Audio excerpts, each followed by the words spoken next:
En el nombre del Padre, del Hijo, del Espíritu Santo. Amén. Dios te salve María, llena eres de gracia, el Señor es contigo. Bendita tú eres entre todas las mujeres y bendito es el fruto de tu vientre, Jesús. Santa María, Madre de Dios, ruega por nosotros pecadores, ahora y en la hora de nuestra muerte. Amén. María, Madre de la Iglesia, ruega por nosotros. En el nombre del Padre, del Hijo, del Espíritu Santo. Amén. Hola, nos encontramos en este tercer encuentro de meternos con atrevimiento, pero también con mucha ternura en el corazón de María, para descubrir este cántico, esta alegría, este gozo que María siente al ver que su Dios ya es su Salvador porque ha cumplido sus promesas. Si el encuentro anterior hablábamos cómo María, con esa mirada sobre Dios, se descubre a sí misma, se reconoce a sí misma como la pequeña, como la servidora, podemos en definitiva hacernos como dos grandes preguntas que se condensan en este reconocerse a María a sí misma como pequeña y servidora. ¿Quién eres tú?, le pregunta el ser humano a Dios. ¿Quién eres tú, Señor? ¿Quién sos vos? Porque de esa pregunta surge una segunda pregunta. ¿Quién soy yo? El conocerte a ti, Señor, me permite descubrirme a mí mismo. En esa doble pregunta, ¿quién eres tú y quién soy yo?, surge toda la sabiduría cristiana. Todo el pensar, el enseñar, el transmitir, la mirada sobre el hombre, la mirada sobre la historia, la mirada sobre el mundo, parte de esas dos preguntas. ¿Quién eres tú, Señor? ¿Quién soy yo? De la pregunta ¿quién eres tú?, brota el conocimiento de Dios. Conocerlo a Dios, descubrirlo a Dios, entrar en el misterio de Dios.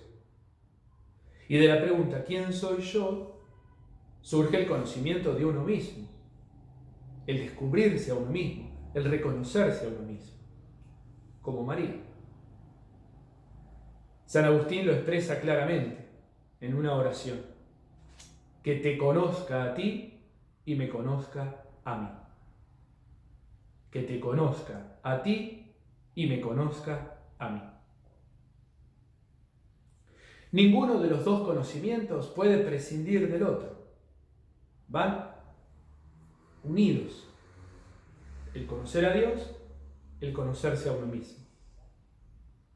Porque el conocimiento de Dios sin el conocimiento de uno mismo, el conocimiento de Dios sin el conocimiento de uno mismo, generaría presunción. Esto es la vanagloria. Esto es, en definitiva, la gran tentación del demonio, que conoció a Dios y se creyó igual que Dios. La vanagloria es la soberbia. Yo ya sé, yo conozco. Y el conocimiento de uno mismo, por otro lado, sin el conocimiento de Dios, esto es, arrojados solo y únicamente a nuestra condición humana, generaría desesperación. Porque uno percibiría que, en definitiva, ni siquiera puede acceder a ese amor de Dios revelado en el conocimiento de sí mismo. ¿Quién eres tú unido a quién soy yo? Conocer a Dios sin conocerse a uno mismo genera soberbia. Conocerse a uno mismo sin conocer a Dios generaría desesperación. En las palabras de María brillan estas dos realidades.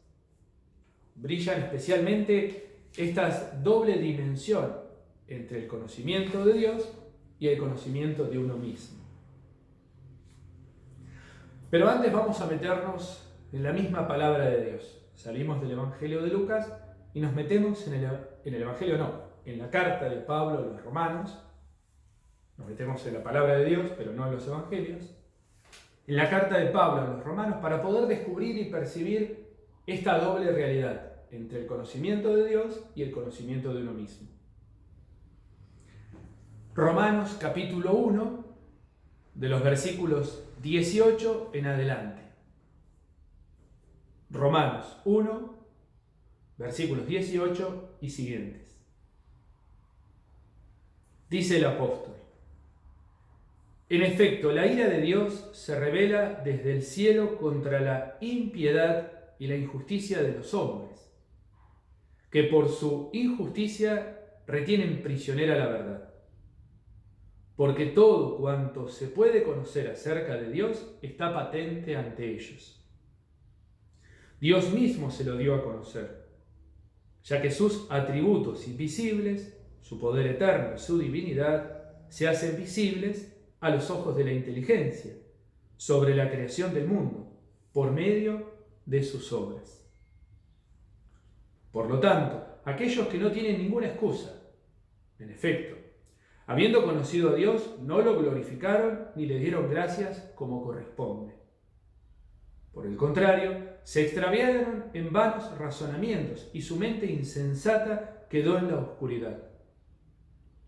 Haciendo alarde de sabios, se convirtieron en necios y cambiaron la gloria del Dios incorruptible por imágenes que representan a hombres corruptibles, aves, cuadrúpedos y reptiles. En definitiva, Pablo lo que está diciendo es, habiendo podido verlo y habiéndolo reconocido, inclusive se fueron detrás de las obras y no detrás del Creador. Esto en definitiva es lo que nos pasa si nosotros vemos una obra de la naturaleza y quedamos extasiados y vemos la majestuosidad de esa obra, pero no podemos alabar ni bendecir al Señor. Es lo que Pablo denuncia como el pecado de impiedad. Es tener prisionera la verdad de Dios en la injusticia, de no reconocer y de no ir más allá de la criatura. En definitiva, uno ni reconoce, ni glorifica, ni da gracias a Dios por la obra. Ese doble conocimiento. Conocerme a mí para conocerte a ti, conocerte a ti para conocerme a mí. Conocer la obra para conocer al Creador, dar gracias entonces por eso. Y en definitiva, no reconocer al Creador, quien eres tú, uno se vanagloria del propio pensamiento. Entonces se cree que lo que tiene, lo tiene por uno mismo, o lo descubre por uno mismo, o lo percibe por uno mismo. Miraba casualmente un documental sobre cómo vuelan las aves, desde un cascarudo a un albatros o a un murciélago, y en definitiva uno ve que cómo vuela un avión no es más ni menos que una copia mera de lo que la naturaleza existe. Entonces no es que el hombre inventó el modo de volar. El hombre copió lo que en la naturaleza existe. Y uno se cree que es genio por haberlo creado, y en definitiva no es el creador, es un mero copista, una mera fotocopia. Cuando uno no reconoce al creador en las obras y se cree que uno es el que realmente es capaz de hacer, y entonces se vanagloria de sí mismo. En definitiva, se pone al mismo nivel el creador de la criatura, o la criatura se pone al mismo nivel del creador. ¿Qué podemos crear los hombres que no haya estado creado en la naturaleza? La medicina no es más ni menos que extracción de lo que en las flores, en las plantas existe. En definitiva, la criatura no es más que el creador. Es un mero fotocopia, una mera actitud de soberbia creernos más que el Creador. Porque no conocemos a Dios, no nos conocemos a nosotros mismos, y conociéndonos a nosotros mismos, creemos que somos más inclusive que Dios. María entonces se inaugura ya no el pecado de impiedad, esto que acabo de compartir, sino el misterio de piedad. Es el misterio de piedad que se realiza en su Hijo, en su vientre. Ella reconoce a Dios porque ella se reconoce como criatura. Ahí está el plano de María. Ahí está la grandeza de María. Porque siendo ella la que porta al Salvador, reconoce a su Salvador como Dios y ella se ubica en el rol absoluto y claro de criatura. Fíjate lo que dice en el versículo 49. Porque el Todopoderoso, esto es, el Creador, el Dios, el Majestuoso, el Inconmensurable, el Todopoderoso, ha hecho en mí grandes cosas. Y ahí está la primacía de Dios. Ahí está la iniciativa de Dios. Es Él el que lo ha hecho. Porque todo lo atribuye a Dios. En definitiva, ella es solo el lugar, entre comillas, donde Dios obra. En mí, dice María. Es el Dios todopoderoso que ha obrado en mí. Lo único que hace María, ¿qué es? Prestar el lugar para que eso suceda. Nada más ni nada menos. María, en definitiva, reconoce el poder de Dios. María, en definitiva, reconoce que Él es el Todopoderoso. Vamos al Salmo 68, en el versículo 35. Como decimos siempre, es el Salmo 68 entre paréntesis, 69 lo vas a encontrar en negrito, ¿no? En el versículo 35 dice, esto como María reconoce el poder de Dios sobre Israel. Ese poder que Dios tenía, que ya reconocía precisamente el salmista. Que lo alaben el cielo, la tierra y el mar, y todos los seres que se mueven en ellos. Esto significa que el pueblo judío, en su expresión, su salmo, ya reconoce precisamente, reconoce ese poder que Dios tiene. Todo lo que existe sea alabado. Reconozcan entonces su gloria, su poder, su majestad. Alábenlo todos los seres, todo lo que existe, todo lo que hay. María es entonces la llena de gracia porque está vacía de sí misma. Si algo precisamente María no hace es vanagloriarse.